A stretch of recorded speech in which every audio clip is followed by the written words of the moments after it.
قالوا دوی اتخذ الله نورد الله جل شانه ولدا زوی سبحانه اغا پاک دی هو الغنی اغا بینیاز دی له ما فی السماوات داغه د سچ پاسمانونو کې دی و ما فی الارض او سچ پزمک باندې دی پزمک کې دی ان عندكم نشته تاسو سره من سلطان هیڅ دلیل دی ان عندكم نشته تاسو سره من سلطان بهذا هیڅ دلیل دی اتقولون ایت تاسو په الله جل شانه باندې اتقولون ایت تاسو علی الله په الله جل شانه باندې ما هغه لا تعلمون چې نه پوهیږئ تاسو قل تورته ان الذين بشككم خلق چې يفترون تړي على الله الكذب په الله جل شانه باندې دروغ لا يفلحون دوی بخلاصي بیان مومي متاع في الدنيا لګ فائدہ په دنیا کې ثم الينا بیا زمون طرف ته مرجعهم واپس راتل دوی ثم نذيقهم بیا وسقوم دوی ته عذاب الشديد عذاب سخت بما كانوا يكفرون فوجد اغه چې دوی با کفر کول قالوا اتخذ الله ولدا قالوا دوی اتخذ الله ولد الله جل شانه ولدا زوی الله تبارک وتعالى طرف ته زوی نسبت کولو چا کولو وقالت اليهود يهوديان بوي عزير ابن الله عزير عليه السلام د الله زوی دی نعوذ بالله وقالت النصارى او ويبا نصارى عيسى ابن الله مسيح ابن الله نصارى بوي عيسى عليه الصلاه والسلام مسيح عليه السلام د الله زوی دی او يهوديان بوي عزير عليه الصلاه والسلام د الله زوی دی او مشرکین مکه بوي الملائکه بنات الله د فرشتي د نعوذ بالله د الله لونه دي نو دا د الله رب کائنات پشان کی توهین او بے ادبی وا چې الله سبحانه و تعالی چې د هر سنه پاک دی قل هو الله احد هو چې الله یو دی واحد دی وحده لا شریک دی الله الصمد بے نیاز ذات دی لم یلد ولم یولد نا ددن سو پیدا دی او ندی سو چانه پیدا دی ولم یکن له کفوا احد او ند سو کمسر شته د الله تبارک وتعالى کفوا یعنی همسر برابر نشته دی نو الله تبارک وتعالى داسې ذات دی چې هغه ليس كمثله شيء دغه پشان دی نشته دی نه پاسمانونو کې څه شته نه پاسمانونو کې څه شته نو دوی به چې د الله تبارک وتعالى لپاره چې اولاد ثابت دي نو الله جل شانه جواب ورکړي سبحانه هغه پاک دی سبحانه دې دوه معناګانې یو تعجب د لپاره استعمالي حیرانتیا د لپاره سبحانه څنګه وي سبحان الله تعجب خبره ده څنګه کې دي الله تبارک وتعالى خو پاک دی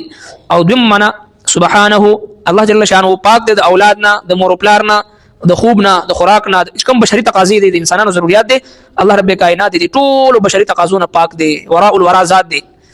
نو چې چاته اولاد ثابت شي نعوذ بالله الله تبارک وتعالى طرف څخه اولاد نسبت کوي نو یقینا اولاد د هغه چا په کاریږي چې څوک اولاد ته محتاج وي اولاد د پاره چې ضرورتمند وي او د اولاد مدد او د کومک او چې کوم د خپل بډاوالي کې د اولاد ته محتاج کېدل وغیرہ الله رب کائنات دي هر قسم حوائج نه پاک ذات دي هر قسم ضرورت نه پاک ذات دي نو سبحانه هغه پاک دي د اولاد نه هر څه نه هو الغني هغه بے نیاز دي الله رب کائنات ته دي ضرورت نشته دي الله رب العالمین د دې ټول ضرورتونه وراء الورا ذات دي اولاد رونه خويان دي مور پلار رشتہ داران خپلوان قوم قبيله برادری د هغه چا پکاريږي چې څوک د بل محتاج کیږي الله رب کائنات بے نیاز ذات دي هو الغني غني ذات دي بے نیاز ذات دي نو بیا د تا دي هیڅ چا ضرورت نه پیخيږي له ما فی السماوات و ما فی الارض دا غدي سچ پاس مانو کې دي او سچ پزما کې دي نو د کائنات ذره ذره د الله رب العالمین په قبضه قدرت کې دي او د الله جل شانه ملکیت دي د الله جل شانه مخلوق دي نو خپل مخلوق کې بیا د زوی یا د اولاد یا د لونو جوړول څه ضرورت دي لہذا له ما فی السماوات و ما فی الارض دا غدي سچ پاس مانو کې دي او سچ پزما کې دي ان عندكم نشته تاسو سره من سلطان هیڅ دلیل بهذا پدې خبر باندې یعنی کوم د الله تبارک وتعالى طرف د اولاد نسبت تاسو کوي الله رب کائنات دې ټول سيزونه پاک دي او تاسو سره هیڅ دلیل پدې نشته چې تاسو دې نسبت الله جل شانه طرف ته کوي اتقولون على الله اي تاسو په الله جل شانه باندې ما هغه لا تعلمون چې نه پويږي د الله تبارک وتعالى طرف ته د اولاد نسبت کوي د زوی نسبت کوي هغه خپل پويږي چې موږ سوې قلت ورته ان الذين بشككم خلق يفترون تري على الله فالله جل شانه باندې كذبا درو لا يفلحون دوی بخلاصي بیان مومي دوی په فلاح بیان مومي کوم خلق چې د الله رب العالمین په ذات او په صفات دي شرک کوي نو شرک د یو داسې جرم دی الله رب کائنات هر ګناه معاف کوي خو شرک نه معاف کوي ذره برابر هم شرک چې په انسان کې وي په دې مشرک انسان باندې د جهنم او خوشبو مر باندې حرام وي نو لہذا ان الله لا يغفر ان يشرك به ويغفر ما دون ذلك لمن يشاء د شرک نه ما سوا چې څومره ګناهونه وي الله رب العالمین دا غي د معافی لپاره اسباب پیدا کوي انسان ته شفاعت د صلحاء او د نیکانو شفاعت قبلې د په حق وغیرہ وغیرہ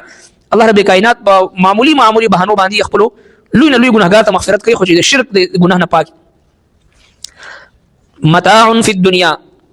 فائدہ دا لکه فائدہ دا په دنیا کې سره د کفر سره د شرک د الله رب العالمین په نافرمانی کې ژوند تیری نو لکه شان د دنیا کې به فائدہ واخلي من چاهي ژوند بتیر کې د الله تبارک وتعالى سره د بغاوت او د نافرمانی په حالت کې به ژوند تیر کې ثم الینا مرجعهم بیا زموږ طرف ته دی واپس راتللی بیا به د الله تبارک وتعالى طرف ته واپس ورځي ثم نذيقهم العذاب الشديد بیا به اوسکو موږ دي عذاب سخت بما كانوا يكفرون په ځای چې دوی وکول کم کفر چې دوی کړو یقینا دوی به د الله تبارک وتعالى مخ ته ورځي دا خو فانی دنیا دا متاع قلیل انما الحیات الدنیا لعب ولهو دا خو کله تماشه ده ظاهری سترګي غړیږي او دنیا ښکاری چې کله دا ظاهری سترګي پټ شي او حقيقي سترګي کولو شي هغه وخت انسان ته پته لګي او هغه وخت به ارمان تمنا بکړي چې ربما يود الذين كفروا لو كانوا مسلمين کاش هم مسلمانان وي موحدين وي هغه وخت ارمان ورشي چې کله دا ظاهری سترګي پټ شي او حقيقي سترګي هغه کولو شي